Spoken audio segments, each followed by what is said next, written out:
Hello, good afternoon, class. Good afternoon, sir.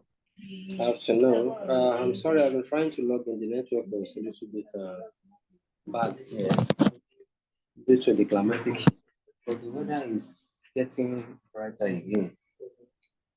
I'm quite sure you're all set for today's lecture.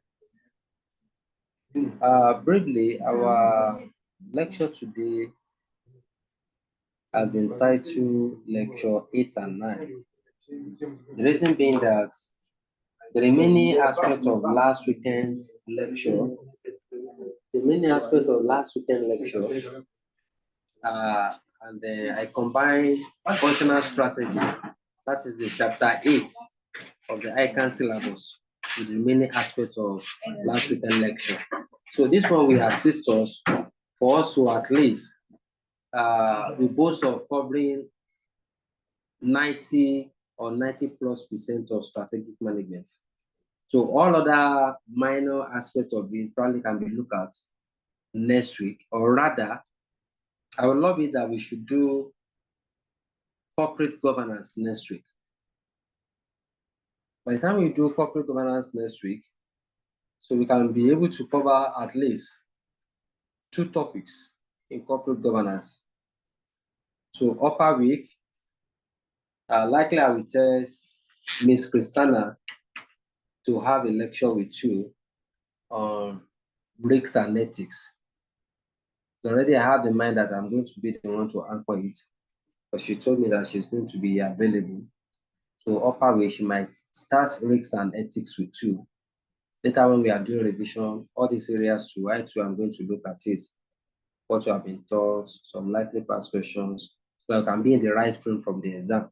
We are all working towards collective goals, achievement of success, and I know God is going to do that. So to start with, we can start our lectures today. So the lecture 8 and 9 start with business plan. Ideally, you look at the business plan that we have there, that they are lengthy.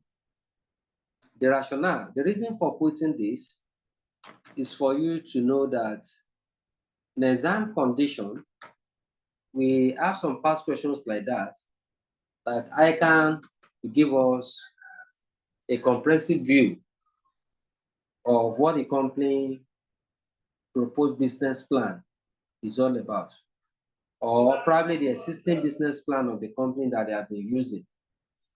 So with this highlighted important elements of the business plan, we can be able to know if the business plan of the company is efficient, if some elements of the business plan is mixing.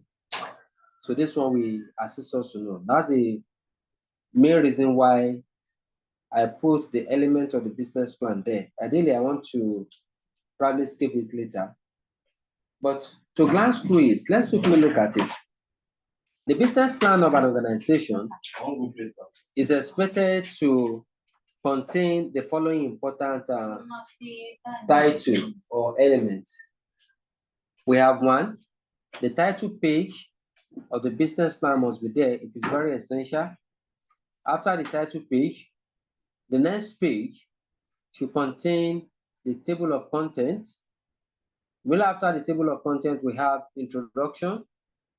So the introduction, we introduce the business parts of the company, the objective of the company, and having introduced it, then we have the executive summary. Immediately after the executive summary, the body of the report, business description will be there, business environment analysis, the industry background or the historical background of the company. That one will be followed by competitors analysis. In the competitors analysis, we must have what we call the holistic analysis of all the existing competitors in the industry, their product line, the performance of their product, their market share, the competitive position of the company. And even in your competitive analysis, we can use Michael Porter 5 forces model of competition analysis that talks about the threat of the new entrants. Who are those potential new entrants. You look at it, then the bargaining power of the company, the bargaining power of the buyer, availability of substitute products, and the degree of rivalry. So there is need for us to do a comprehensive competitors analysis. So at the same time, market analysis, the management summary, financial plans that to be looked into, followed by conclusion and recommendations. So if at all we are being given a case scenario, this is going to be what our guide will be.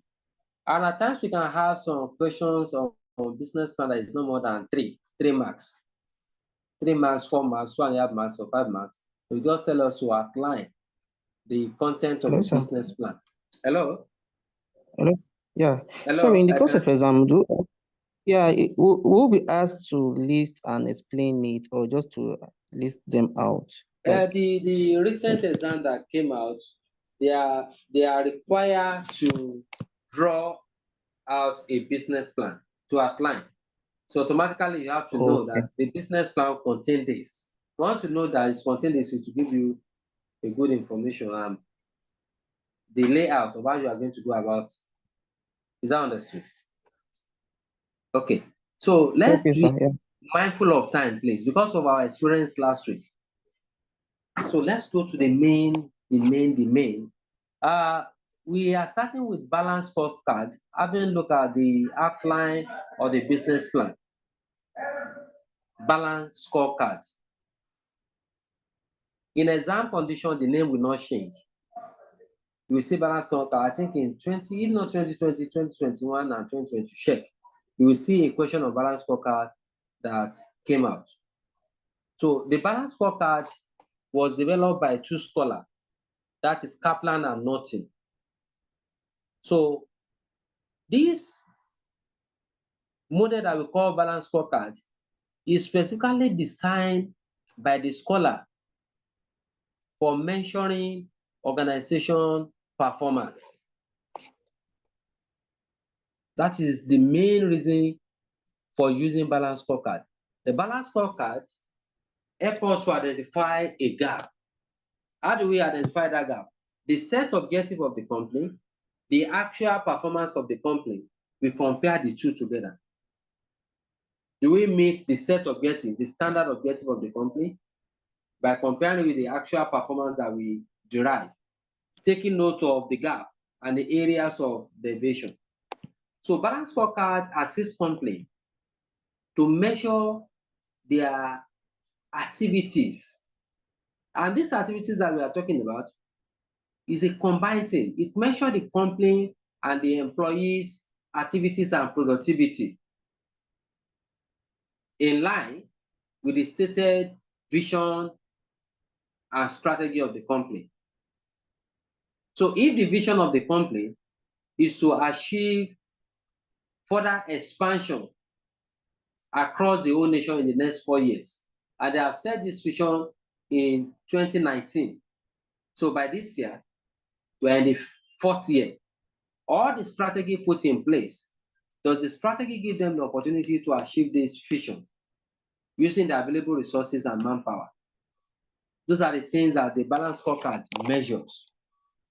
So balance scorecard gives us an opportunity for us to measure the strategic performance of the company in terms of both financial evaluation and non-financial evaluation. So when we are using balance scorecard, there are 4 critical important aspects or perspectives that we have to look at. And the 4 perspectives of the balance scorecard are: 1, the customer's perspective.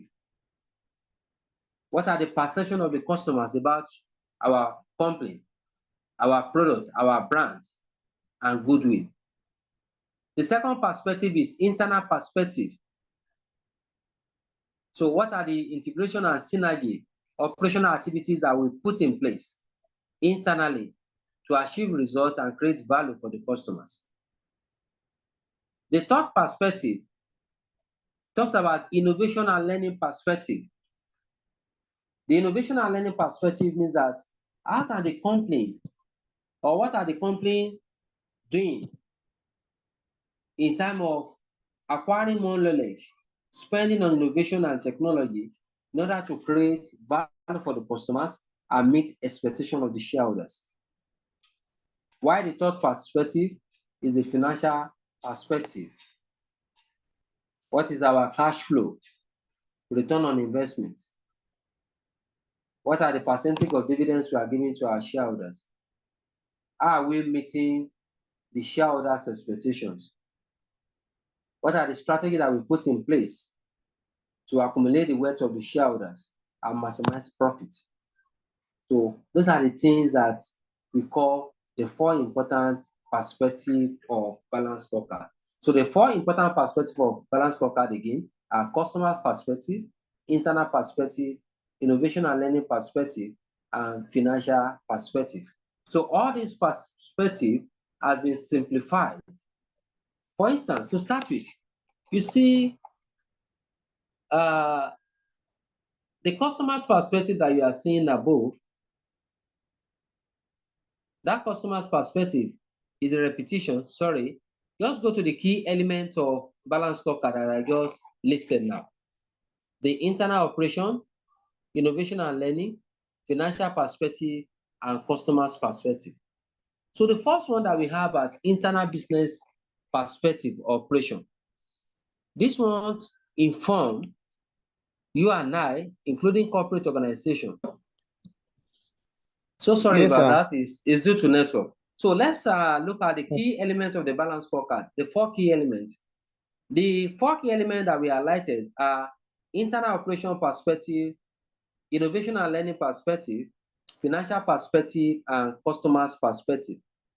So according to the balanced scorecard, under the internal business perspective, the balanced scorecard made us understand that companies have to ensure that their internal business operational process is designed in such a way that will meet the customer's expectation, 1, satisfy the needs of the customers, 2, create value for the customers, and provide positive post-purchase experience. Because customers are the reason for being in business. And for every purchase that the customer made, they have expectations and needs to be satisfied. Once these needs are not satisfied, the customers will look elsewhere. And that elsewhere implies that the customers will patronize our competitors. And from one customers, we can lose thousands of millions of customers. So under the balanced scorecard, NOLAD informs us that one of the elements that we can use to measure the performance of the company is the internal business perspective. So that informs us that the company must ensure internally their operational business activities is designed to overcome the challenges of time. By that time, we mean delivery. The time at which the customers require a product must be met. Our operational and production time too has to be effectively managed. That's regards to the lead time. Our lead time, the period at which we order from the supplier, and that time they are delivering the material must be reasonable in such that there won't be any form of disappointment or delay in delivery, so that it will not affect our production schedule. So any material that we are ordering for, we have to ensure that it has a very short lead time. When we are transforming this material internally, we have to ensure that the materials are transformed or processed within reasonable time without having any form of interruption in production, so that we can be able to meet the customer's delivery time.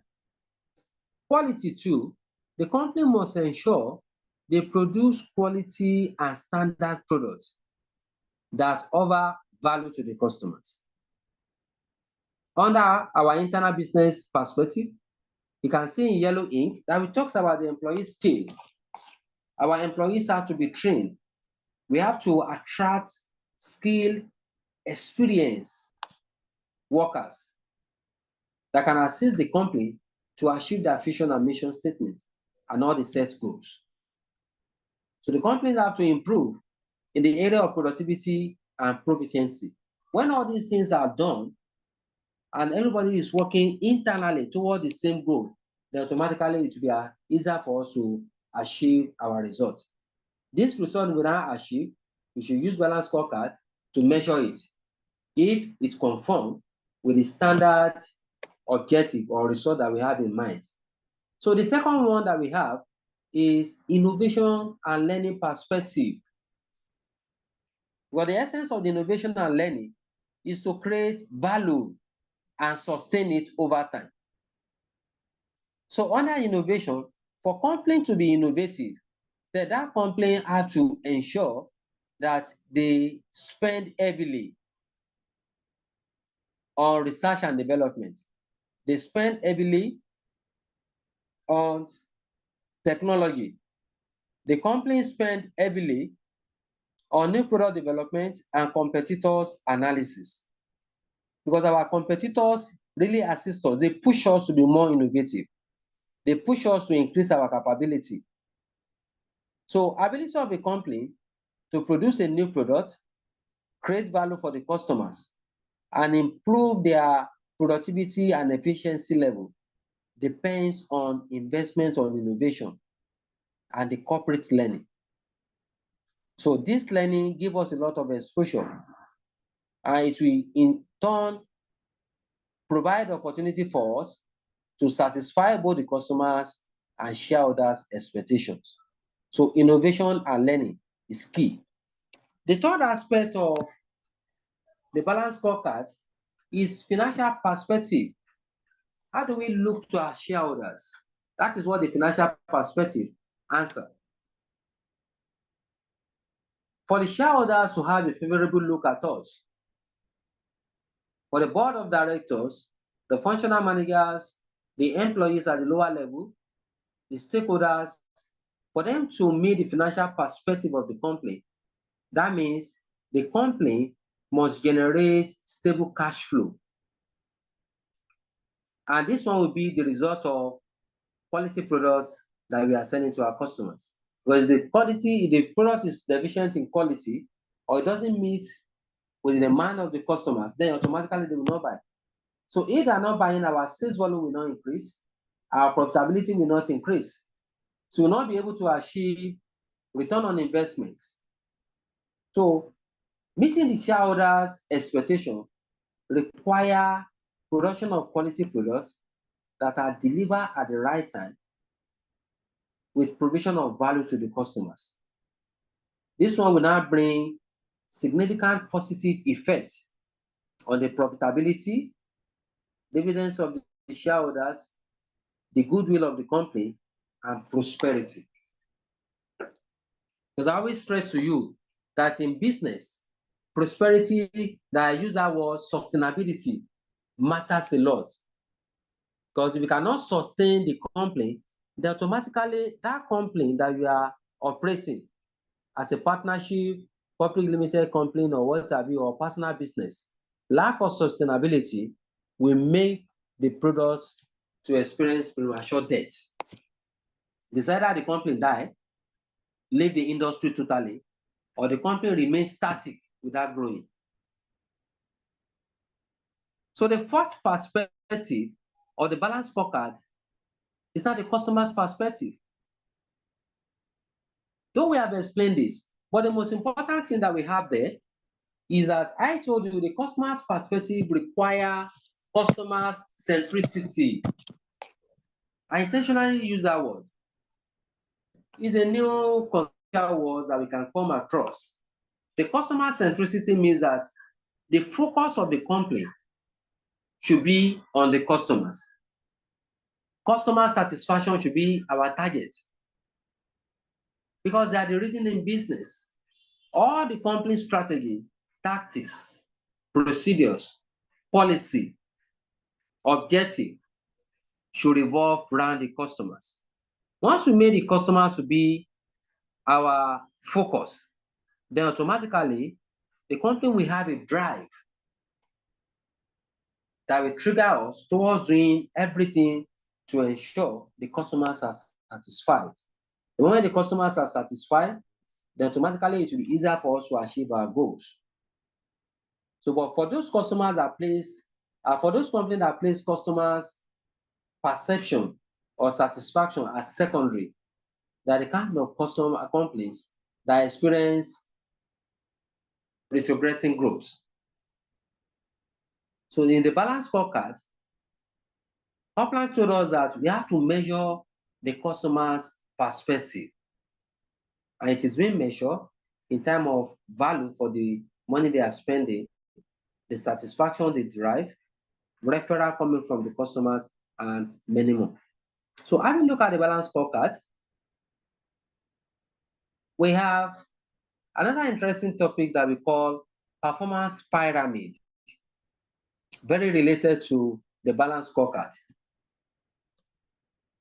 The performance pyramid was formulated by Lynch and Cross in 1991. But what is the pyramid for? And why are we using performance pyramid? The performance pyramid said for any company that understood that the business environment is not stable, for those companies that know that the business environment is dynamic, it can be subjected to changes at any time. Within seconds, government policy can change. Within seconds, the competitors can put up on activities that will threaten our market share and profitability.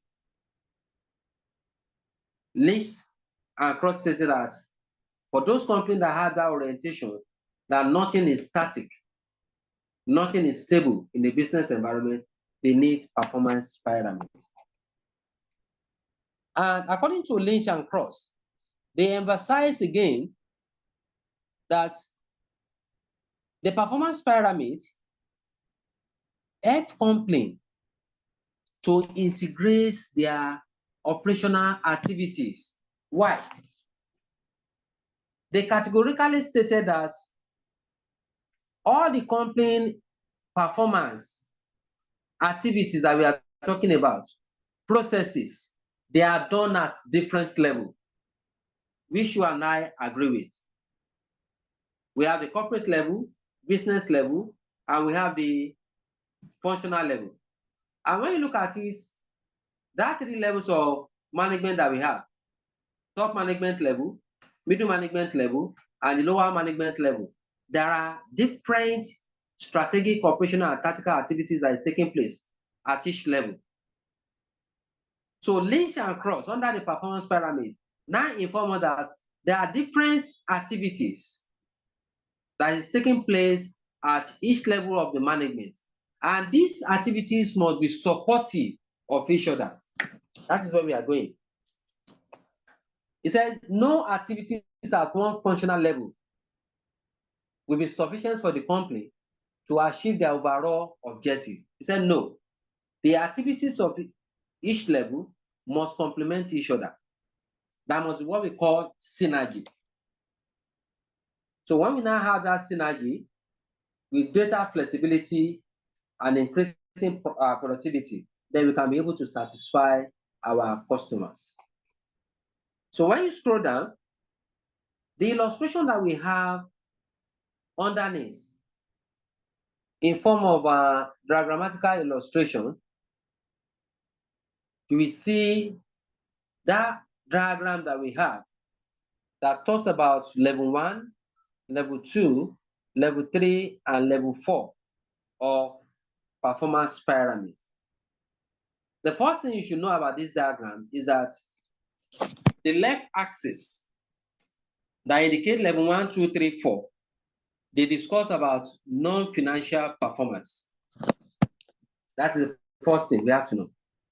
And what are the non-financial performance in the x-axis, left axis? That is corporate vision. It has nothing to do with finance, market, customer satisfaction, and quality. They are non-financial parameters that the company use to measure performance. The second one that we have at the right-hand side that focus on the internal efficiency of the organization, they are mainly for financial analysis. That is, we have financial, productivity, and waste management. So in the performance pyramid is now telling us that starting from the corporate vision, the corporate level, down to the bottom of the pyramid, all activities there must be integrated together. Because at the level 1, which is the top management level, that one comprises of the company vision and mission statements. And you all know that the company vision and mission statements, they are the pathways through which the company wants to achieve their future goals. What do we call vision statement? The vision statement means the aspiration of the company. The vision statement, vision, means the blueprint of the company that comprises of what they want to achieve in the future. Vision statement, it is the dream of the founder. Don't worry, I'm going to have a short note or lecture on the vision and mission statement for you, probably next week. So the vision statement comes before the mission statement. So under the performance pyramid, he said it is very paramount that the company must have a blueprint of the vision and mission statements that they want to achieve. And this blueprint must be shared with the employees, shareholders, and including the public, because they are public statements. In the level 2 of the performance pyramid, we have markets. That market and financial that we have in level 2, that one is talking about using of your critical success factor that we have discussed before in terms of market-related measures and financial resources to measure performance. So they are telling us that the company must ensure that their marketing mix, the product price, place, promotion, people, physical element, and what have you, you must use all the marketing mix and the resources of the organization to have a fair share of the market. All your marketing mix must be efficiently used to produce a quality product so that the customers will have what we call increasing patronage. The marketing mix of the company must be used in such a way that we attract more customers apart from the existing customers that we have, so that we can be able to have increasing financial gains. At the same time, in level 3, we are required that to achieve customer satisfaction in level 3, you can see that level 3, that what the company needs to do is to have greater flexibility and increasing productivity. That one is very similar to one of the elements of balanced scorecard, which talk about internal business process. So the level 3 is now saying that for the company to be able to achieve customer satisfaction, there must be element of flexibility and high productivity. So once our productivity increase, the number of output that we produce will increase. The rate of product default will reduce. The quality of the product will be high. Employees' efficiency will be high. And we give room for flexibility. Some areas of bottleneck challenges, as they occur, we quickly solve it. Then it will be easier for us to satisfy our customers. So the level 4 in the performance pyramid, that one talks about quality, delivery, cycle time, and waste. And you can see in front, we have department. So it's telling us that at the functional level, departmental level, and the strategic business unit, to achieve quality service delivery and product production, the company must ensure there is effective delivery. That is 1. 2, the company must ensure effective cycle time. It was that cycle time that I explained the other time, though I use the word lead time. That cycle time means that the time at which we are going to order for materials, and that material will be delivered. Raw material must be well managed. Once that material has been delivered, we inspected the material, we put it to the store. Anytime the material is needed in the production, it must be released as due time from the store department, subject to the approval of the purchasing department. Once the material has been put for production, they have to manage the time at which that material will be produced. We have the production schedule. That production schedule must not be interrupted so that we can be able to produce this material and meet up the number of days or hours that we have promised the customers. Above all, that level 4 is telling us that we must guide against wastages. That's the reason why you see waste there.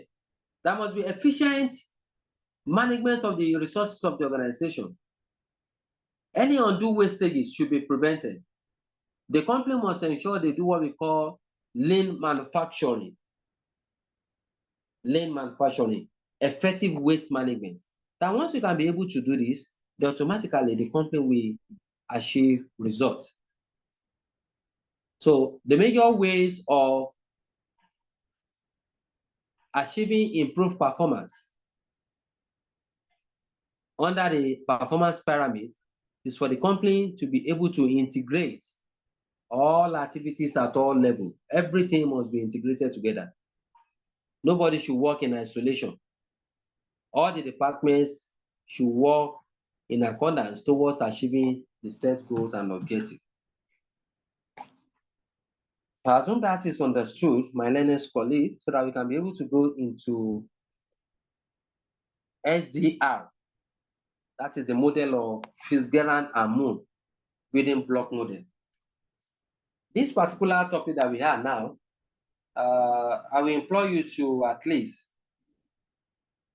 read and understand and listen. The reason why I say so is that this particular topic was introduced, was it early 2020 or late 2019 when the ICANN reviewed syllabus.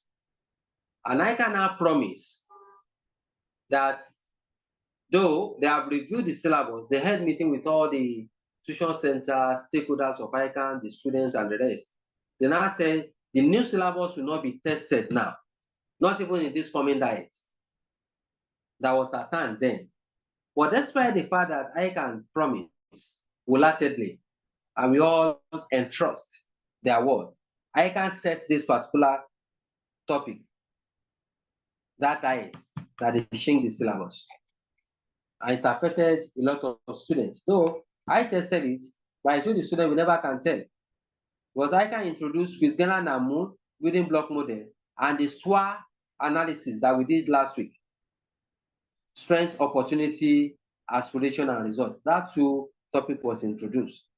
So what does the Fitzgerald and Moon building block model talks about? The Fitzgerald and Moon building block model is even more applicable according to the history of the syllabus, that is more applicable in the service industry. Irrespective of the nature of the business that you are doing in the service industry, Fitzgerald and Moon building block model is applicable. And for those companies who that they don't render intangible services, Fitzgerald and Moon is applicable. According to Fitzgerald and Moon, let's go straight. There are three important building block elements that company can use to measure and improve their performance. So the three important elements introduced by Fitzgerald and Moon are: 1, dimensions;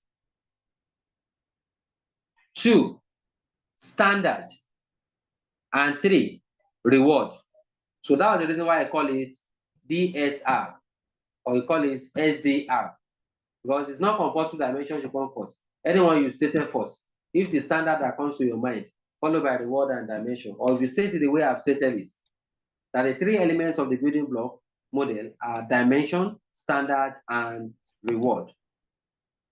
You may be asked in exam to discuss comprehensively on your understanding of Fitzgerald and Moon.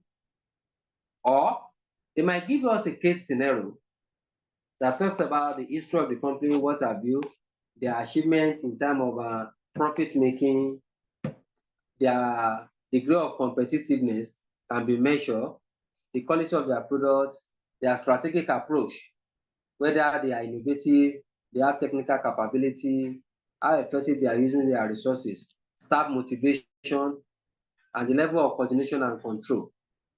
They cannot tell you, using Fitzgerald and Moon, categorize the 3 building block model there. So what we just do is that you now put D, that dimension performance, you put it number 1. Everything that fall under dimension, you will list Z. Standard performance of the company, number 2. Whatever that fall under standard, you put it. And the last one, reward. So anything that fall under reward, if it is A, B, C, 3, that you can identify there, or 4, you put it there. So in a dimension of performance, according to Fitzgerald and Moon, they said that we have 6 dimensions of performance, 6 elements that we can use to measure the organization dimension of performance. And what are the elements of dimension of performance? In page 4, 1, profit. That means in our dimension of performance, profitability measurement is key. Is the company making profit? 2, competitive. How competitive is the company? Do we have competitive edge over our competitors? Are we among the market leaders or market challengers or followers? 3, the quality of products and service delivery has to be measured and ascertained. Another element that we use to measure the dimension of performance is resources utilization. Our human and material resources, are they abundant or they are in shortage? How effectively are we using this and avoid wastages? The 5th element is flexibility. While the last one is innovation.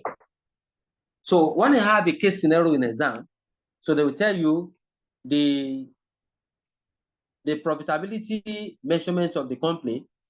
If the company is experiencing increasing and profitable cash flow, return on investment, and what have you, we know that one must come under dimension.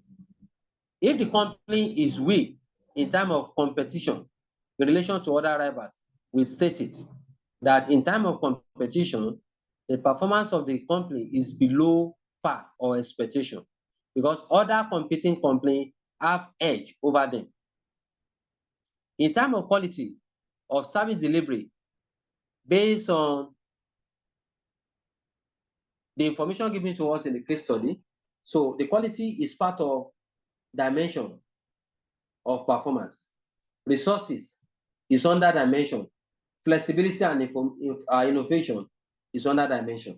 And that is what you see the little illustration that I put. That dimension, what you are expecting under dimension, I put is there. What you are expecting under standard, ownership, achievement, that is achievability and equity is there. Under the reward, the clarity, motivation, controllability of your staff is there.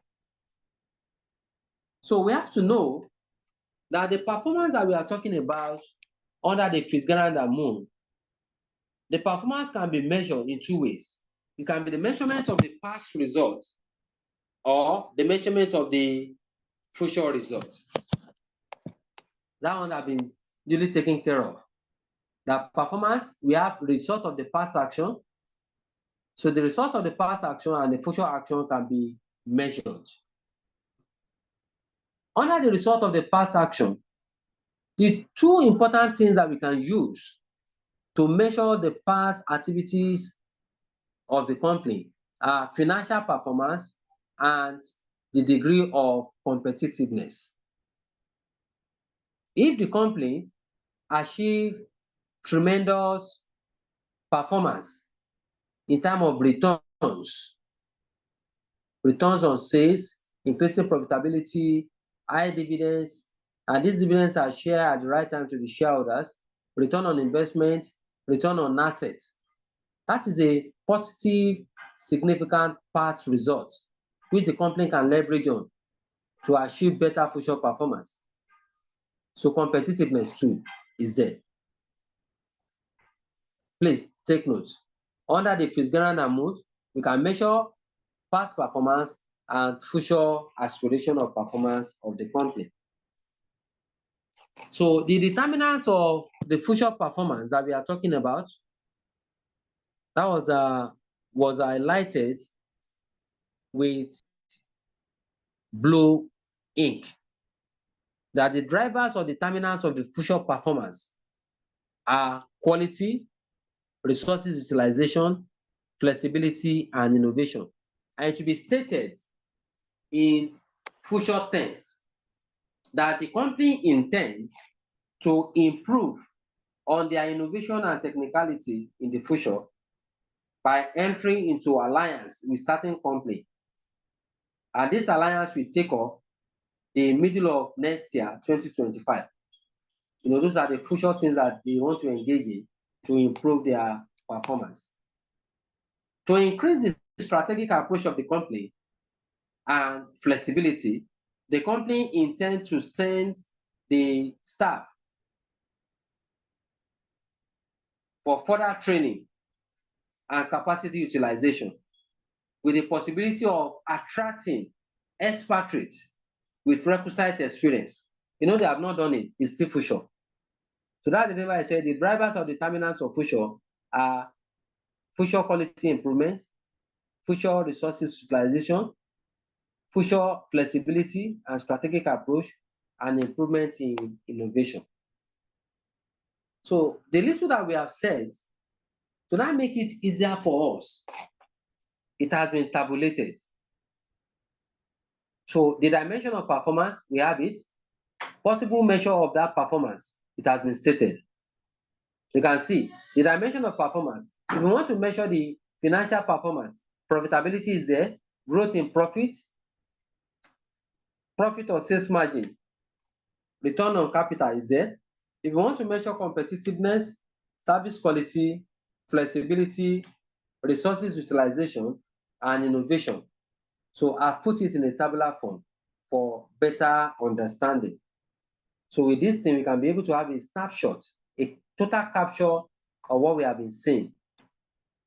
So having a look at D of the Fitzgerald and Mood building block model, because what we have been discussing about now was just dimension of performance. Now, we are now going to the X, which is the standard performance.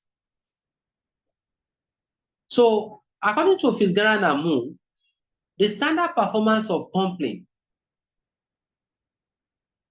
asks the following questions.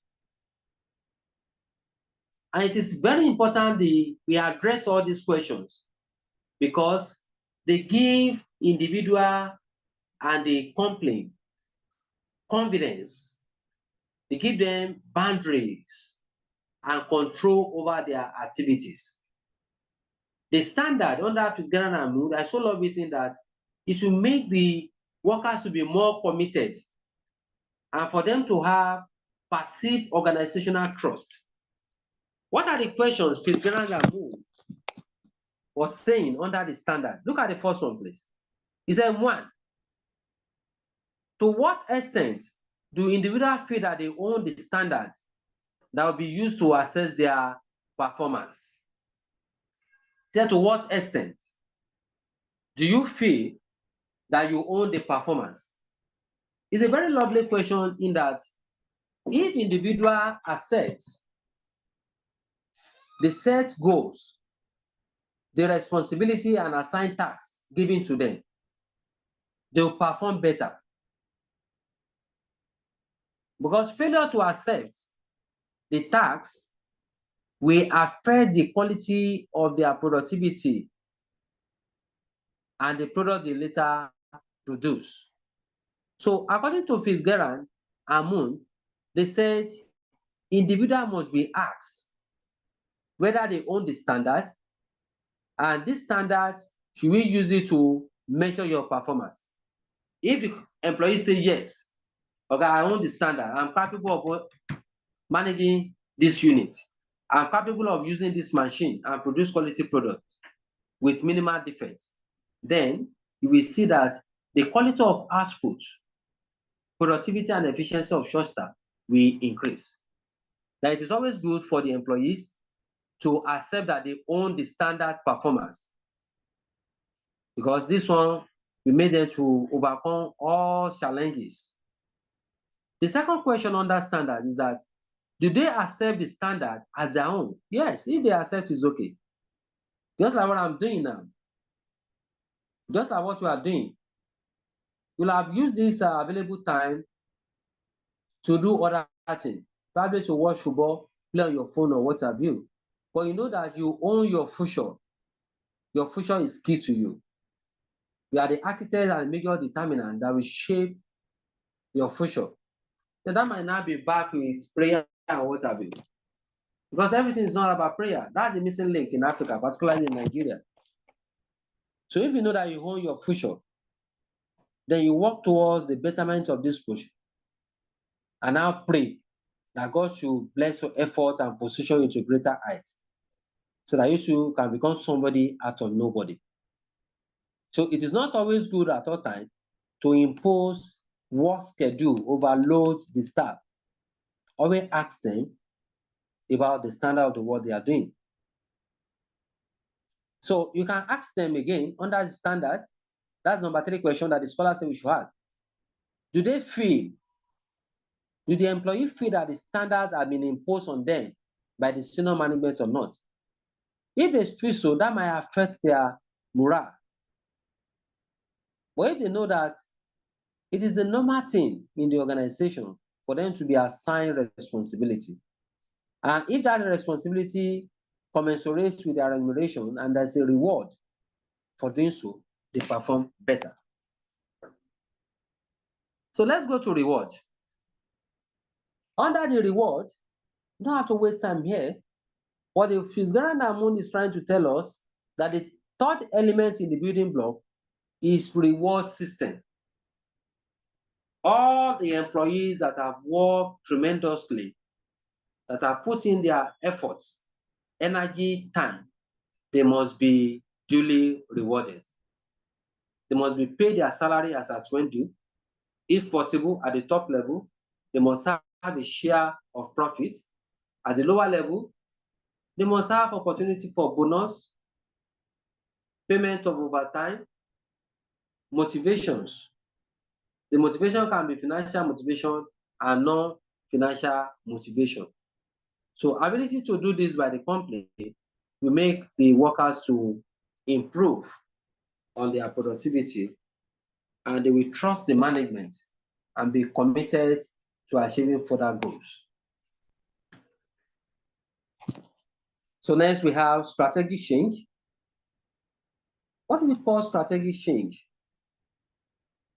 Strategic change is a topic that randomly comes out in exam and is one of the cheaper areas. Everything that we have under the strategic change here, there are just 2 key areas that I can ask. There's one aspect in one of the areas they ask is in page 9, and I think the other one is in page 10 and 11, if I'm not mistaken. So let me summarize what we have in strategic change. Let's go together. Is what we call strategic change. What the topic is all about. It's a simple scenario that happens in our day-to-day home, business activities, and the rest. The strategic change is telling us that change is paramount. Change is constant in life. And because of the dynamism of the business environment unpredictability of competitors' actions, unstable government policy, it is necessary to implement some changes. You can see the economic situation of Nigeria now that is not friendly. A lot of companies are looking at the strategic approach they can use to cope and achieve their goals. So change management is both the management's responsibility and that of the employees. Everybody must work towards accepting, implementing new changes, and to nurture the changes to achieve results. Despite the fact that we know that change is important, employees normally resist the implementation of new changes. They go against it. We are going to look at the reasons why employees resist change as we go further. I've already put it in the material for you. And you see that in talking about change, we have 3 types of change that we have here, or 4. We have planned change. Planned change means something that it is official. It is deliberately implemented by the management. It's not by accident. We don't do that change because of unforeseen circumstances or emergency situation. No. Planned change means deliberate or intended policy that the management put in place to achieve certain objective. The next one we have unplanned change. Unplanned changes are just reactive changes. They are reactive changes. They are something that we don't plan for. But we took that decision to effect that changes due to emergency situation, unforeseen circumstances. That's what we call unplanned change. So apart from planned and unplanned change, we have what we call incremental change. Incremental change simply means a little changes in the mode of operation of the company, little changes in the procedure of carrying out the activities of the company. That is what we call incremental change. But when it comes to transformational change requires a major changes. It can be total changes in the company procedures or operational system. So transformational change is what is normally called radical changes in the operational activities of the company. So take note of all these terms. And when they ask you, what are the triggers for change? The word triggers for change can be replaced with drivers of change. They are still the same thing. The triggers of change can be categorized into 2. We have external triggers or drivers for change.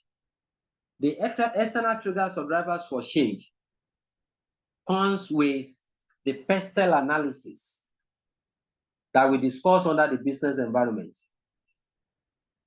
The external triggers, that is external drivers for changes. Those things that force the company to implement some changes externally. They are what? Political factors, economic factors, sociocultural factors, technology factors, ecological factors, and legal factors. So the external threat or factors that forces company to implement new changes are political factor, economic factor, sociocultural factor, technological factors, ecological factors, and legal factors. Hope that one is understood so that we can look at the internal drivers or triggers of change. Can I proceed, please? Hello? Yes, I need sir. response, please. Okay, thank you. God bless you. See the same page, we have the internal triggers for change. One thing you have to know is that the few ones that I put here is not limited to that. We have other things that can occur internally that made the company to implement new changes. So under the internal triggers for change that I put here, I put 1, change of senior management. Maybe they redeploy another manager, senior manager from one of our branches or top management, or they recruit totally a new senior management. That one can bring changes. Maybe retirement of one of the directors or changes in the board of directors can bring internal changes. Merger and acquisition, like the ongoing recapitalization in the banking industry. Some of the companies are banks that cannot meet up. They are merging with another one. This brings about changes internally. Diversification decision. Because as Dangote that diversify into refinery business, you can see a lot of challenges they are facing at the point of execution of their strategy and investments. It brings about a lot of changes. And I put on number 4, divestment decision. We decided to stop production of certain products. We decided to stop running certain branch or outlets. That is divestment decision. That one brings about changes too. In fact, under the divestment decision, it can even lead to downsizing. We have to lay down some staff. So at the same time, the mergers, 2 companies that come together before, now they are separating. It brings about internal changes. Changes in the method of production is not put there. That one too will bring about internal changes. So changes in the recruitment of the company, so many things can bring an internal changes. So now, in one of the past questions, they asked them that they should adduce reasons why employees resist change. We see that in page 9. That give reasons why employees resist change. What are the reasons why employees are going against the implementation of new changes by the management? One of the major reasons why employees resist change, I put it there in a very simplified one. 1, lack of involvement from the onset. From the beginning of the plan, the employees are not carried along. They just announce the changes. The memo just come up. Since the employees are not aware of this, then it will automatically create what we call internal crisis. They have to lobby, come together to fight the management that decision will not see the light of the day. Fear of job loss. They might be thinking that the implementation of the new policy will bring about loss of job. Lack of trust in the management. Probably they have implemented more changes like that the management promised them that it will not affect them. Eventually, it was an ugly experience. So this time around, they don't want to trust the management. So lack of skills.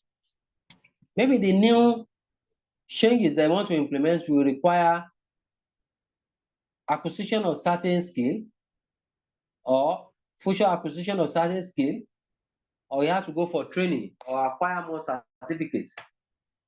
And it can be due to ignorance or lack of confidence in the initiator of the change.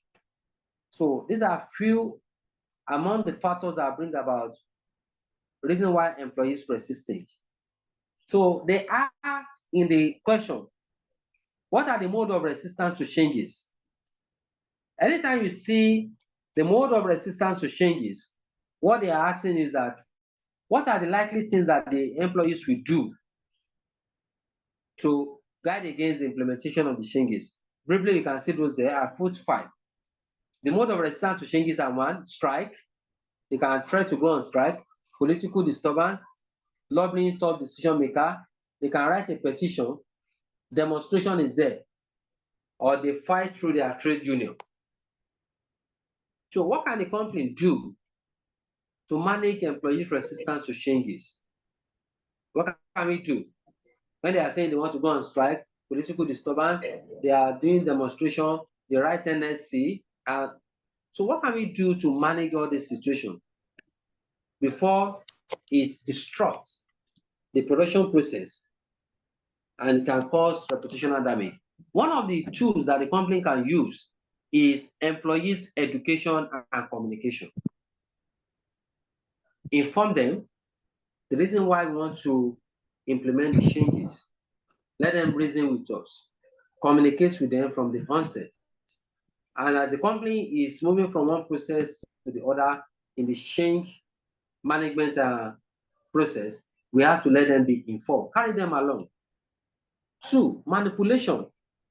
That manipulation is a little bit technical. Let me just say what we call manipulation. In the manipulation, the company can just paint a story for them to inform them that this company has been running on losses for some couple of months, span towards 1 year now. But in a way to save the job of you and I, we have been borrowing money to pay salary. But this company, because of the removal of fuel subsidy, this and that, the economic situation, the cash flow of this company has been so reduced that we struggle to survive. To avoid sudden collapse of this company, for you and I not to lose our job, and for us not to continue with negative returns, that's the reason why we want to implement this change. And we promise you, none of us will lose our job if this change is implemented. So we are going to sign MOU with the trade union and what have you. You know, the staff will listen. That is what we call manipulation. We can do co-opt strategy. Part of the representative of the trade union and the major resistors, we made them be part of the committee, change management committee. That's what we call co-opt, involvement. Collective bargaining can be done. That is win-win situation with the representative of the trade union. The last option is what I put in number 5. That is coercion. Coercion means forceful implementation. If we have tried everything and it doesn't work, then we do forceful implementation. Is that understood? So further things that we call management of change, they are underneath. After the forceful implementation that we call coercion, there should be two-way communication. I see that in yellow pencil. So we reward the managers and the employees and many more. So the subtopic of interest again is that same page 9. Skills for managing change. What are the skills that we need for managing change? The first skills required there is tuning into the environment. Tuning into the environment means that we have to be sensitive to the changes in the environment. Sensitivity to the business environment is very key for achieving implementation of new changes and identifying opportunity. 2, we have to ensure that we pay attention to the customer's complaints. It's not until when they go on strike. It's not until when they start displaying placards or writing petition to Nigerian Labour Congress or the government or other agency before their needs are met. We don't have to fold our hands until when their staff sue us to court before we do the needful. So all these things have to be looked into. And at the same time, we have to ensure that we communicate and have aspiration, we build coalition, and continue learning. So having looked at that, we move to page 11, please. Hello, my learning colleagues. Let's quickly scroll down to page 11, where we have Lewin. Page 11.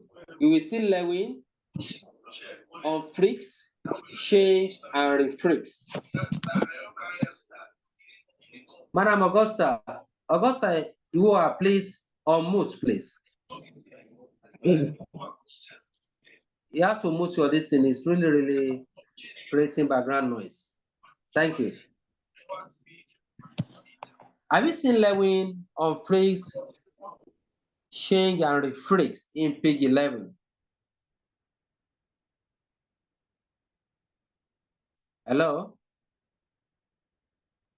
Yes, sir. Okay.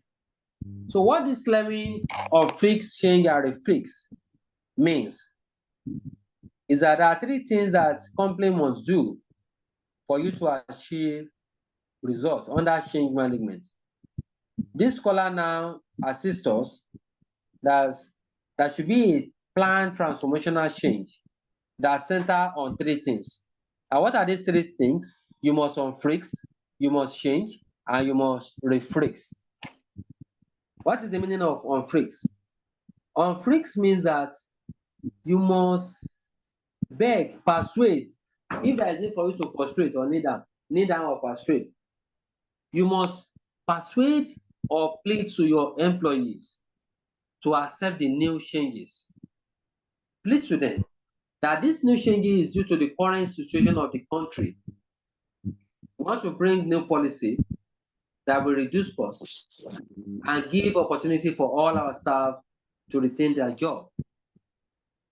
That's what we call unfreeze, persuading employees. That's the meaning, according to Lewin. 2, implement change. That's what we call change movement. Under implementing change, you must have positive driving force that is above restraining force. You must gain support at all levels, particularly that of the employees. And once you have gained this support, then company must ensure they implement the changes and evaluate the positive effect of this change over time. But before you implement any change, please, the company must look at their resources. You don't have sufficient resources to implement it. And is the company gaining positive driving force? That is acceptance from the shareholders, the board of directors, and the employees, including all the stakeholders. Once you have this, then you can do your change implementation. But one of the most important things of all these elements that we are talking about, that Lewin talks about, is this number 3, which is refreeze. In the refreeze, he's telling us that we have to ensure that we monitor the staff. We must not lose focus on them. Because refreeze means that after you have implemented the policy, there is tendency that some of your staff might like to go back to the old way of doing things. That one should be discouraged. Once a new policy has been implemented, we have to ensure that we adhere rigidly to that new policy without any staff violating the do's and don'ts. We must not lose focus. Drift must not occur, because if you allow that, then your staff will abandon the new innovative approach and be doing things in the old way. That is what we call Lewin, freeze, change, and unfreeze. Persuade, implement, unfreeze. Ensure that your staff did not go back to the old policy that we have discarded. So in that said, we know the meaning of change agents. The change agent that ICANN talks about today means that those individual or group of individuals that can assist the company to implement changes, achieve results. Anytime there is a crisis of resistance from the employees, the change agents are the categories of individuals that can assist the company to persuade the staff that let's give the management benefits of doubt. Let's see, let them implement the changes. It's for our own good. Those are the people that we call change agents. We can have them among the employees. They can come from the trade union. We can have them among the human resources manager or the board of directors. So they play tremendous role in assisting the company to influence others in implementing changes. Those are the people that we call change agents. And at times, to implement the changes and achieve results, the company can use external consultants that will give them a lot of ideas, new innovative approach, method of managing the employees' resistance. Of all the things that we have been saying, it is possible that none of them might come in exam. They might just ask you the next caption that we have, which is the Gemini 4Rs. When you look at the past question, that 2019 or 2020, I'm not sure, or 2021, this Gemini 4Rs of change came out. Maybe I will check for you later in the day and put the question on our platform. They said the students should highlight, was it highlight or outline the Gemini 4Rs of change? And this is what we have as Gemini 4Rs of change. The Gemini 4Rs of change are this. 1, reframe. The scholar says the company must have desire for change. Know that you should not just continue permanently with one method of production. Continue with your manual operating system. No, we are in information age. Be innovative. Automate your business activities. So Gemini says there must be reframe, meaning that we must create the desire for change now and in the future. That is reframe. Restructure. The company should restructure the organization. Even as the company is growing, your organization structure, your span of control, your reporting system, your mode of communication and networking, everything has to change. Your operational system, value creation method has to be restructured. Number 3R of Gemini is revitalize. Let there be another proactive approach, a redefined approach that will create value. Produce new products. Purchase more innovative machines. Train your staff. That is what we call revitalization. Invest in technology, including research and development. Invest in ICT. That is revitalization of business. While the last one is renew. Renew your processes through training, through strategic alliances, through learning and skill acquisition. So having looked at that, we quickly look at McKinsey 7S model that I informed you last week that we are going to look at. Because of time, we are running out of time. McKinsey 7S model. We are seen on the same page, page 12. The McKinsey 7S model discuss on the organization change and organization culture. He said in most organizations, there are reinforcement of some 7X model. That the secrets of that company, why they are doing very well and achieving results than others, is because the 7S model are used as a strategic planning tools. So the 7S model was categorized into 2, according to McKinsey. He said we have 3 elements that we call hard elements. Listen, out of the 7X elements that the company used as a strategic planning tool, McKinsey further categorizes is that we have 3 elements, 3 hard elements and 4 soft elements. The 3 hard elements comprises of strategy, structure, and system. Those are the 3 hard elements. And that one concerns majorly the top management. They have control over this. They have control over the 3 hard elements, strategy, structure, and element. But the 4 soft elements that the scholar inform us are shared values, that is common goals, skills, the leadership style, and staff. So according to McKinsey, we have 7X model of strategic planning and organization. Namely, we have 3 hard elements that comprises of strategy, structure, and element. Strategy, structure, and system.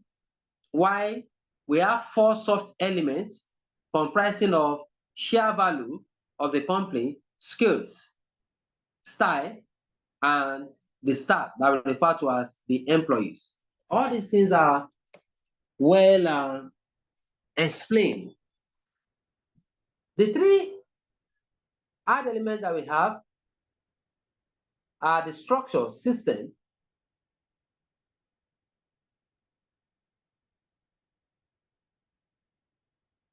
and strategy. The structure of the company talks about I just mentioned it, the chain of command, the span of control, hierarchy of authority, the communication flow. All these things must be put in place to achieve results. At the same time, we have the system of the company. That is our procedure. That's what the man is talking about. The system means the procedures, the policy of the company, the operational system. They must be integrated and well aligned to achieve results. The strategy of the company, they are the goals that the companies have put in place to achieve in the nearest future. So this strategy must be flexible. The strategy must be well implemented and controlled. So having a look at the three hard elements, so the soft elements that we are talking about comprises of the share value, skills, styles, and staff. The share value means having a common pool of commitment, having the same organization culture, the same organization behavior, working toward the same goals, having the same share value, seeing ourselves as a team, and not to allow any division.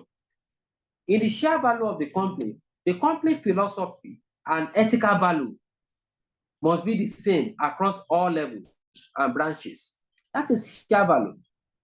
Another element under the soft element is skills.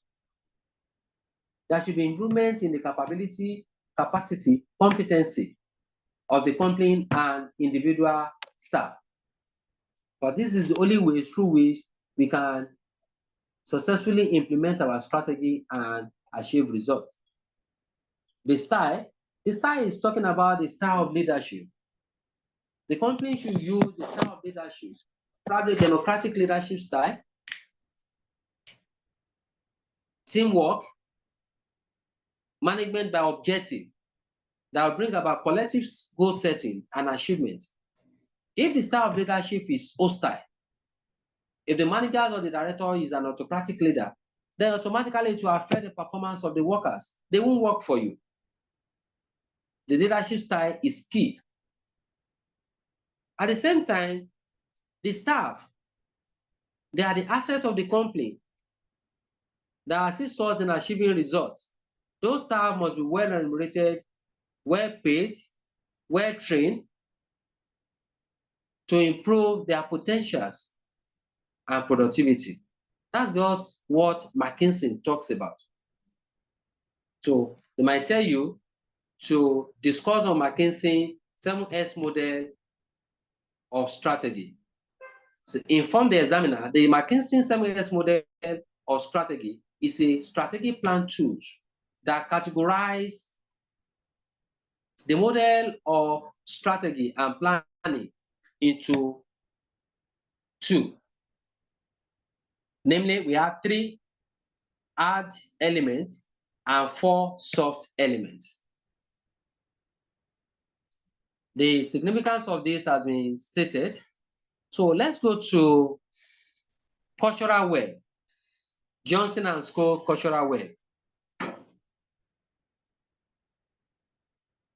Whenever I can still bring it, or probably they want to relax for a while now, because I've been giving it as a bonus to students in the past. Cultural web, coming. And it's possible it can come out. You can see last exam, their first and second question, to me, is more or less a bonus to my students. They bring posting constructed group matrix and one other topic that is as question number 1 and 2. So in the cultural web, what do we call cultural web? Cultural web discuss on the understanding of the company staff about the philosophy, culture, and ethical stand of the company.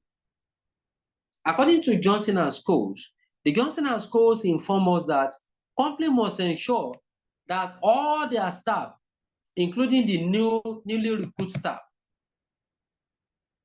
the individual staff must have a thorough understanding of the company motto, their background, philosophy, core values. So Johnson and Scholes said that the cultural web comprises of 6 elements. The 6 elements of the cultural web are routine and rituals. Please, routine and rituals. Let's go. We still have some other things under this. The routine and rituals means the procedures of achieving day-to-day operational activities. You can see the word routine. Because of the fact that it is routine, it has become rituals, something that we do every day. Like, for instance, when you come in, after good morning to the security man, we clock in. I came in 8 o'clock. Then, when you are going out, you sign out. When you enter the company, you already know what to do. If you are the secretary at the front desk, after prayer, open your system and whatever does the system, look at the memo or what have you. Do you have anything to know? Those are routine activities that we are doing. Routine and rituals. The second element of the cultural web, according to Johnson and Scholes, is stories and myths. The company are advised to let their individual staff know the historical background of the company. Tell them about the history of the company, where we are coming from, where we started from, before we get to this height. Use this story to motivate your staff. Under the ethics, tell them about the story of the company, those people that have violated the ethical rules of the company, that they are fired. We don't want anybody to lose their job. But if you take this company for granted, after a series of query or whatever, you might be fired. Because our company is known for standard. We don't want anything that will drag the reputation of this company or soil it. So tell them about the stories and minds of the company. Symbols. It should be annoying when your staff did not know about the company logo, the color of the company, the brand mark of the company. All the symbols of the companies have to be known, including the anthem of the company. The power structure is the 4th one. How power is distributed in the company. The positions in time of hierarchy. Senior manager, functional manager, lower manager, board of directors, and what have you should be known. And we have to inform them that you too will get to all these positions. It's a matter of commitment. Management is watching. Just continue to be committed to this organization. Your effort will be rewarded.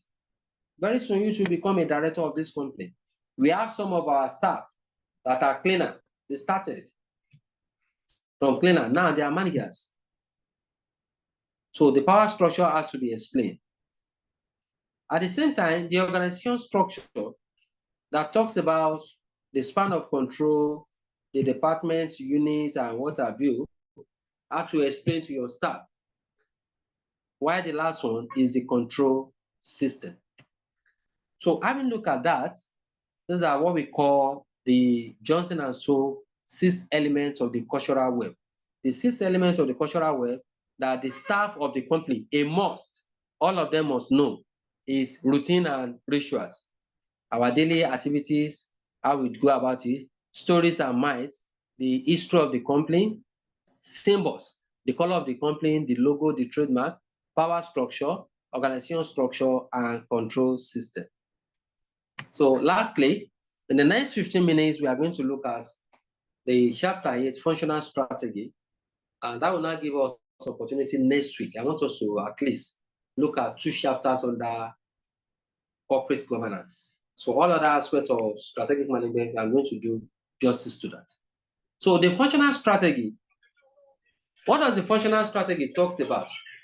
This is the easiest topic under CSME. It is the easiest topic because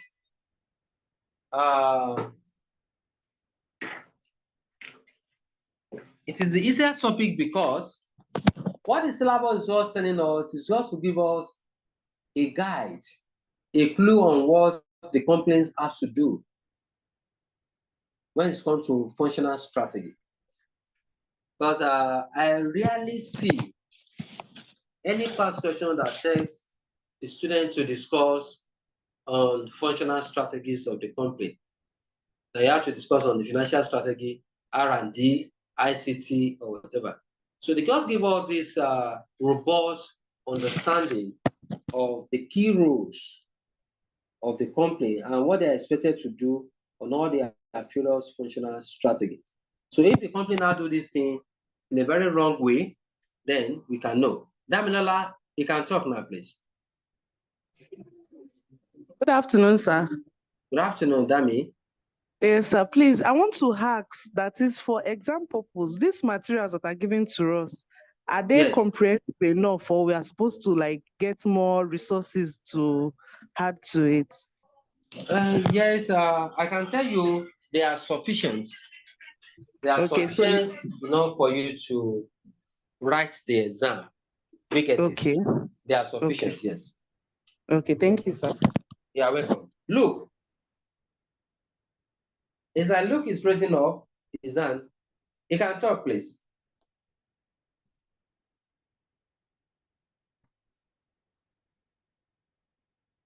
Hello? Is there any other question, please, so that we can be able to round up? I don't want us to shift this thing because I have physical lecture very soon, by 3. Can I continue, please? Who else is having question to ask? Okay. In lieu of no question, the functional strategy cover the following strategic areas. 1, finance strategy. 2, R&D, research and development strategy. 3, information system or information technology, if you call it ICT strategy, say the same thing. 3rd, human resources strategy, while the 4th one is marketing mix strategy. So under the finance strategy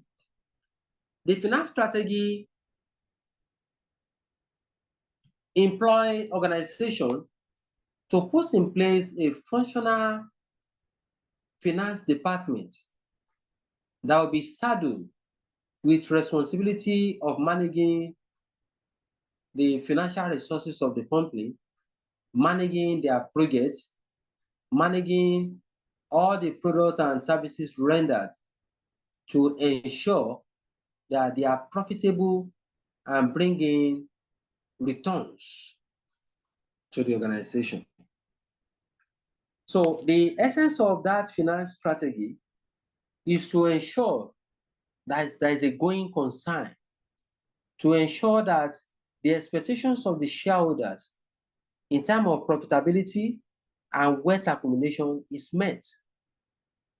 You well know that the objective of being in business is to make and maximize profit. Without profit, the company cannot go. We can't achieve going concern. But we find it difficult for us to pay the staff salary. All the overhead expenses will not be met. Rent is there, tax is there, dividends of the shareholders is there. We have to diversify and expand. All these things boils on ability of the company to achieve stable and high returns on all their respective investments. So the function of the finance strategy or finance department is for them to be able to monitor the cash flow of the company, to monitor the sales growth of the company, to determine investment policy, to use all financial ratios to determine and ascertain if the company is making significant and positive returns. Because that is one thing that Porter talks about under strategic positioning. He said the focus of the company should be to make long-time returns and profitability. He advised company to limit the focus on increasing sales volume. He said it's not at all time that increasing sales volume and market share translate to profitability. That question came out, I think, last year. Last year, was it May Diet, when they asked the students to discuss on the 6th principle of strategic positioning of the organization. And that is the reason why we have the financial department, we have the financial strategy. The financial strategy will assist us for us to do what we call investment decision in time of borrowing, that our company have the borrowing capacity. How judiciously will this money be made? Investment on innovation, there should be analysis of all these investment decisions. Those are the areas where the finance strategy will be useful.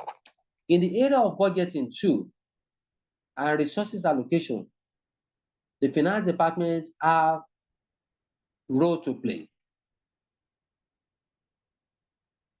And you can see that for you to know that they have a role to play, I put there the role of accountants in business strategy.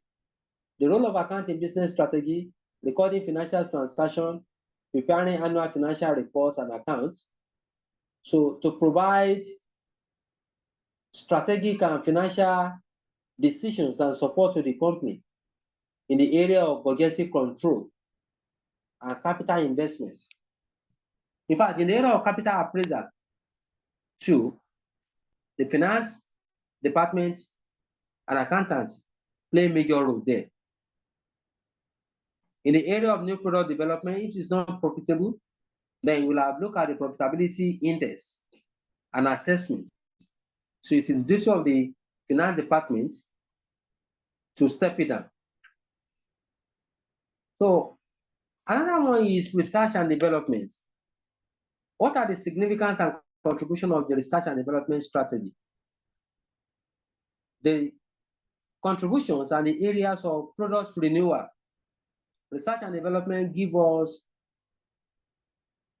idea about how the company can renew their products to make the product to be more relevant in the market, to attract the attention, to revive the life of the dying products in order to stimulate customers' demand. Even those customers that have not been buying, when we have renewed, we revitalize our products, we repackage it, improve the quality, then there will be that enthusiasm to start rebuying the products. So research and development assists in the area of product renewal. They assist in the area of product adaptation. There is no pure strategy. There is no pure standardization. With research and development, we should be able to adapt our products to the culture of the people, adapt our products to the need of the customers. Product adaptation is key. Like the development of Diet Coke is adaptability. Diet Coke was specifically produced for those people that are clamoring for low sugar intake and calorie. Like, look for instance, McDonald's. Before, when they diversify into China through franchising, they only mixes while other company, big restaurants are making money. But later they discovered through research and development that the reason why people are not buying their products in China and Japan is because they serve meat pie. Just to mention one, because there's no time. They serve meat pie.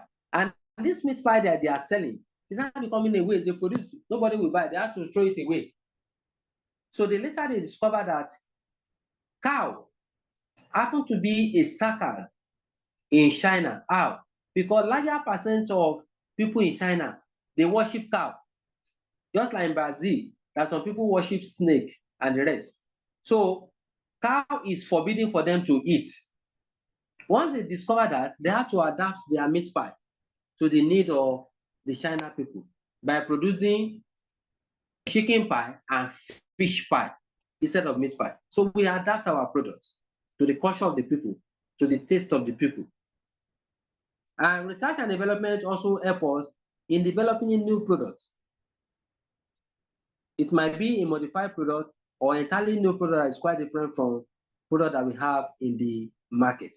So under the research and development, when you look at page 18, just underneath, immediately after the development of new products and developing new technology, because that's one of the beauty of research and development, they will recommend. So we have entrepreneurs. Entrepreneurs means that under research and development, it is advisable that we gain ideas, suggestions, opinions, contributions within and outside from people. Those people that survive us with superior innovative ideas and knowledge, they are those people that we call entrepreneur. We don't have to limit ourselves to the contributions of our managers or employees alone. No. Look at entrepreneurs or those people that we call serial entrepreneurs.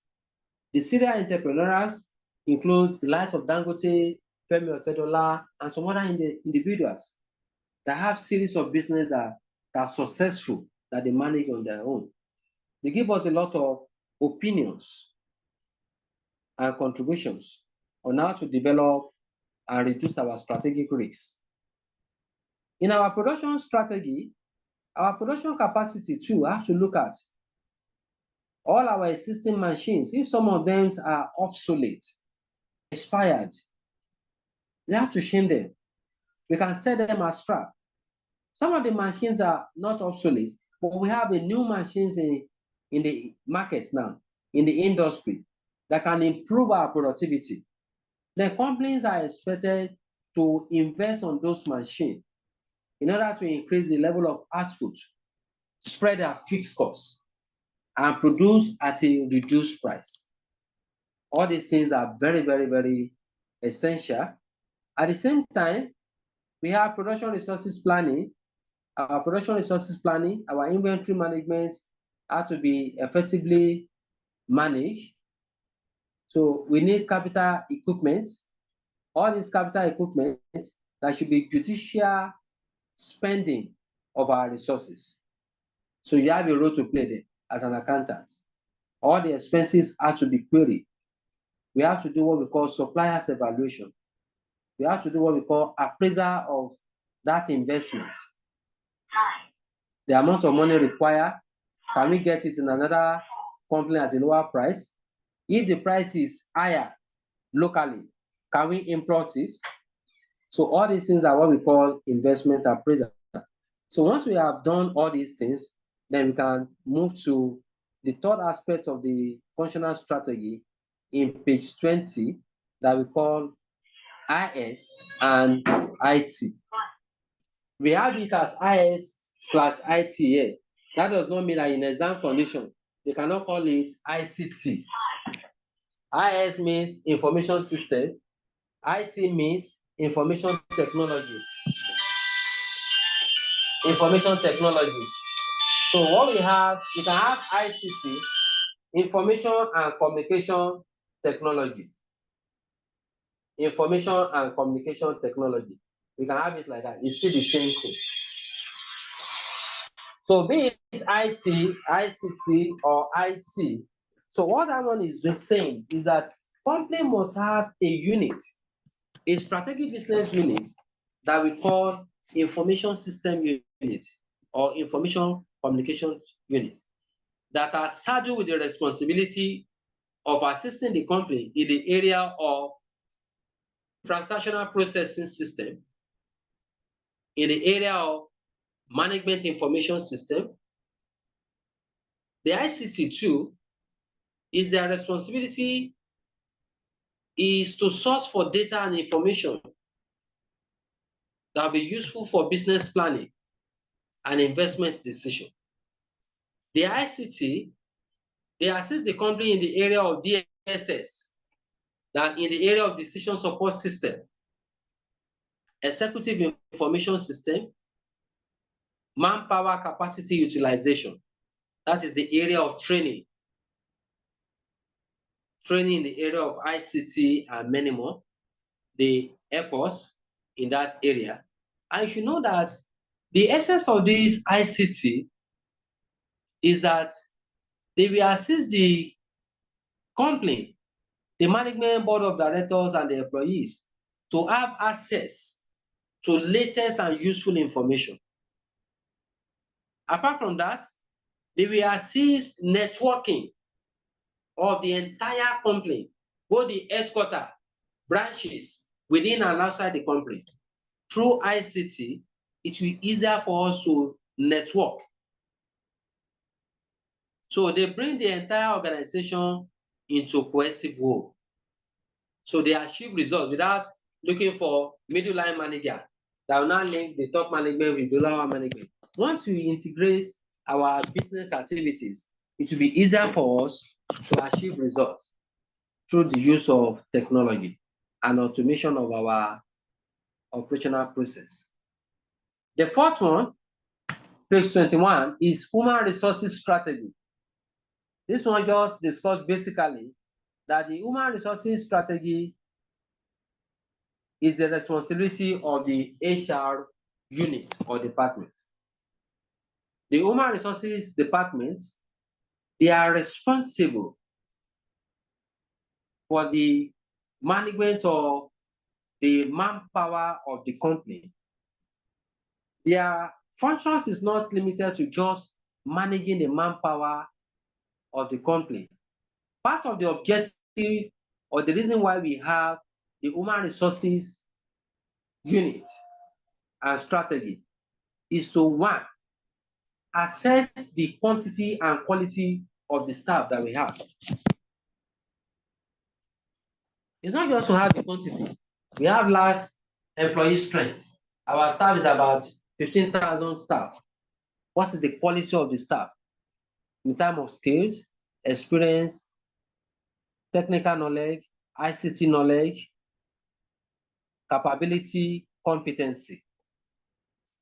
So it is the duty of the human resources department to put in place a strategy that will evaluate the total quantity of the staff that we have and the quality of the staff.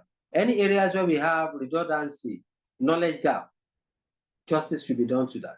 Any area where we have low staff, for us to avoid overloading of the existing staff there, we have to do transfer or rotation of staff, or probably we recruit new staff to support the ones that we have there. Is that understood? And they have to do what we call knowledge gap that I've told you now. The area of maybe somebody is lacking knowledge about the use of Excel and is working in the HR or is working in the accounting unit. How can you be able to work with budget or determine the salary and some other assigned duty? Such a person can be assigned to training on Excel and other software. So it is a part of their duty as a strategy to remunerate and motivate the staff. Part of the duty is in the area of employees demand forecast. What is the total number of staff that we need? Manpower management, sending of training and development of staff to improve their skills, identification of redundancy. Part of the functions and strategy of the HR is what we call downsizing and downscoping. We can downsize without downscoping, and we can do the two together. Downsizing means reducing the number of staff through mass, what's this word? Reducing the number of staff through mass sacking of some staff. We relieve some staff. Their services is no longer required. It might be due to the fact that they are redundant. It might be due to the fact that that's the management policy, They want to streamline operational costs because of this harsh economy, or it might be due to the fact that they lack theoretical skill. They cannot meet up. They are giving us some time that they have to empower themselves, reach further, acquire social skills, they are able to meet up within the time frame. We can downsize. Or the downsizing can come as a result of downscoping. What we mean by downscoping means that we close some of our annex, outreach, or branches. Those branches that we close, those staff that we have there, we might not integrate them into the system again. We relieve them of the job, they are sacked. But I inform you that we can downscope without downsizing. We close the branches, but all the staff there, we post them to another branches or outlets for them to continue their job. They don't lose their job. That means downscoping without downsizing. So we have so many functions and strategies that the Human Resources Department is expected to play. So the marketing strategy. What are the marketing strategy? And they inform us there that the marketing strategy focusing on marketing mix. You know, one thing that you know is that under marketing, what do we call marketing? In the definition of marketing, marketing is defined as a management responsibility that is designed for identifying, anticipating, and satisfying customers' needs and wants profitably. To achieve this marketing objective of identifying who are the customers, what are their needs, what are the factors influencing their buying decision, where did they buy, who are the competitors serving them, all these things require marketing strategy. Anticipate meeting with the customers to be inquisitive further to demand for their needs and wants. Satisfying. Customer satisfaction can only be achieved by producing quality products that will meet their needs, wants, and expectations. We now discover that the syllabus said we have an idea of marketing mix. What do we call marketing mix? The marketing mix has not changed right from our undergraduate knowledge. For those who are privileged to have a topic that talks about marketing and they have come across it before. The only thing that changes there is this 4 P's that move from 4 P's to 7 P's, from 7 P's to 10 P's. So what is marketing mix? Marketing mix means the controllable elements of marketing that the company can use to inform, persuade, stimulate customer demand, and influence their buying decision. So from that simple definition as I gave you, you will realize that marketing means those elements are the control of the company, controllable elements.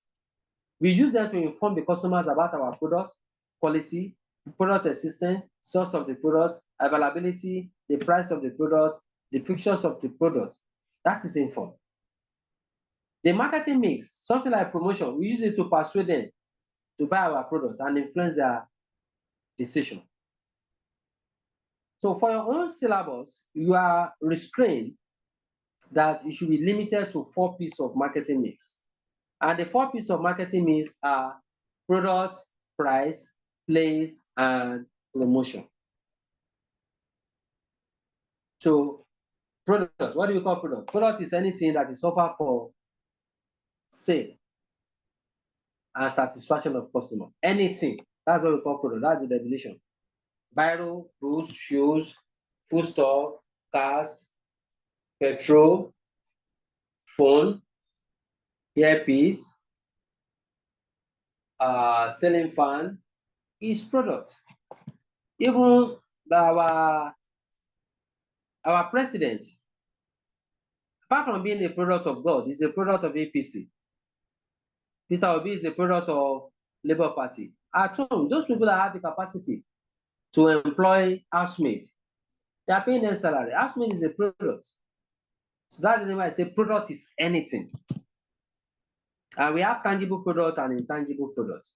So all these products that we are talking about, where we are going as a strategy, is that the product must be innovative. The product must be continuously reviewed in order to improve the quality of the product to offer favorable satisfaction to our customers. The products have to be well packaged. If it is services, that should be seamless service delivery. Price. The pricing strategy of the company must be favorable. Even if we are using scheme pricing, if the company has produced innovative and differentiated products, that does not mean that we should exploit the customers in terms of price. There should always be the need for company to use favorable pricing policy, like penetration pricing policy. When we talk of penetration pricing policy, that is one of the pricing policies that we have in page 24. A penetration pricing policy means that we are selling at a low, affordable, or reasonable price. That is penetration pricing policy. Number 2 pricing policy is skimming pricing. Anywhere you see skimming, skim price means that we are selling at high price. The price at which we are selling is relatively higher. And this pricing policy is good for selling technical products, differentiated products, so that by the time we sell at that price, we can be able to recover our cost of research and achieve high return on investment. Skim price, selling at high price too, is used to increase brand positioning, product value, and to sell intangible products. At times, company can use promotional pricing, selling at discounts, giving rebates, but it's a short-term pricing strategy that does not stay long. After the promotion, we go back to our normal pricing. You can see in number 4 pricing policy, company can use odd pricing. That one is common in supermarket and hypermarket. When we sell at 99 kobo, 99 naira, 99 kobo. When we sell at 89 naira, 99 kobo, that is odd pricing. It's a psychological pricing method. So all different pricing methods should be used. But whatever pricing method that the company is using, it must be the pricing method that is legal. It is not designed to exploit the customers, the distributors, and investors. So what is place strategy? Place means distribution. So the place strategy here is implying distribution strategy. Our distribution strategy must be efficient. That distribution strategy must offer place utility. I think you can be able to see that in page 25, that our distribution policy should be designed in such a way that we can do direct distribution. We can integrate and seek for the services of the marketing intermediaries, the wholesalers, retailers, the other getter, and the rest. The essence of getting them is to provide the utilities that the customers require. And what are these utilities that we have in page 25? The utilities is that place strategy will provide place utility. Place utility means making the product available at the right place. Time utility, making your product available at the right time. Form utility, providing the product or delivering the product in the form in which the customers want it. For instance, if the customers want savings account, don't open fixed account. If the customers want liquid soap, don't give them bar soap. Give them in the form in which they want it. And possession utility means creating valuable and benefiting relationship. That's what we call place utility. So I've told you place means distribution. Place strategy means distribution strategy. We can do direct distribution or indirect distribution or online distribution. So the last element under the 4 P's that we are required to do is promotion. So promotion means the promotional tools are marketing tools that the company use to inform, persuade, create brand awareness, and increase customers' patronage. We have so many promotional tools that the company can use, among which are the following that you are seeing. Advertising, that we're advertising probably on television, radio, newspaper, using flyers. All these are advertising tools. So advertising is one of the promotional tools. The company can use sales promotion. Sales promotion is less expensive than advertising, and it produce instant reactions to sale. You can give them branded logo, branded biro, bags, branded umbrellas, all the souvenirs to our customers. You can give them rebates or percentage reduction in price for short period. That is sales promotion. The use of raffle tickets is still sales promotion. Sponsorship of events is one of the promotional tools. You can see so many companies that are becoming proactive in that. You can see BB Nigeria Show, all these SeaWorld. You see a lot of companies, Checkers, Custard, and the rest are spending a lot of money.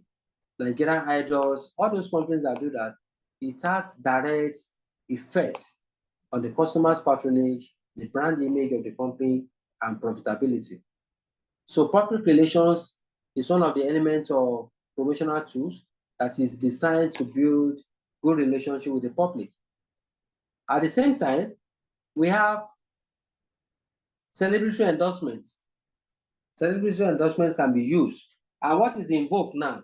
The use of influencer marketing in the online marketing, content creator.